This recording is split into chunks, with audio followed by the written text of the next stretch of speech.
catatan mengenai tragedi wafatnya Raja dan Putri Sunda di Majapahit, atau yang dalam sejarah kemudian dikenal dengan istilah Perang Bubat, ini dikisahkan dalam berbagai macam sumber sejarah, diantaranya yaitu dikisahkan dalam cerita Parahyangan, Pararaton, dan Kidung Sunda, bahwa Perang Bubat sendiri terjadi pada tahun 1279 Saka bertepatan dengan tahun 1357 Masehi. Pada waktu itu, kerajaan Majapahit diperintah oleh Hayam Wuruk, sementara kerajaan Sunda kala itu diperintah oleh Prabu Linggabuana. Asal-usul mengenai meletusnya tragedi Bubat itu, pemirsa, dimulai ketika Prabu Hayam Wuruk naik tahta.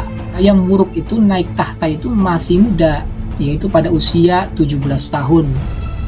Di mana pada saat beliau naik tahta itu, beliau belum memiliki seorang istri atau juga belum memiliki seorang permaisuri. Nah, kemudian setelah beberapa tahun memerintah, Prabu Hayam Wuruk ini, pemirsa, memutuskan untuk mencari seorang permaisuri. Nah, rupanya pemirsa, bahwa keputusan Hayam Wuruk untuk menjadikan Putri Sunda itu sebagai permaisurinya itu ditentang oleh Gajah Mada. Nah, usut punya usut, pemirsa, bahwa ketidaksetujuan Gajah Mada atas pinangan yang dilakukan oleh Hayam Wuruk terhadap Putri Raja Sunda ini didukung oleh Brewengker.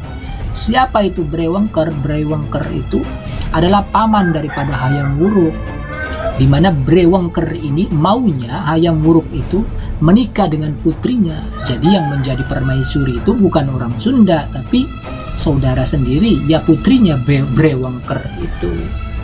Sehingga kemudian, pemirsa, akhirnya konspirasi itu dijalankan. Jadi meskipun pinangan sudah dikirimkan, dan ketika rombongan kerajaan Sunda datang ke Majapahit, ternyata mereka ketika sampai di Bubat itu disambut oleh Gajah Mada.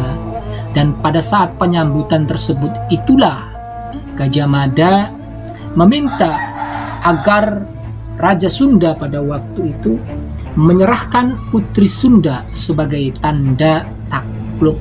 Ini artinya bahwa Putri Sunda itu dijadikan selir oleh raja, dan hal ini jelas ditolak oleh Raja Sunda karena pinangannya itu pun sebagai permaisuri. Lagi pula Hayam Wuruk itu jelas belum menikah, dan wanita yang dinikahi pertama kali ya tentunya akan menjadi permaisuri.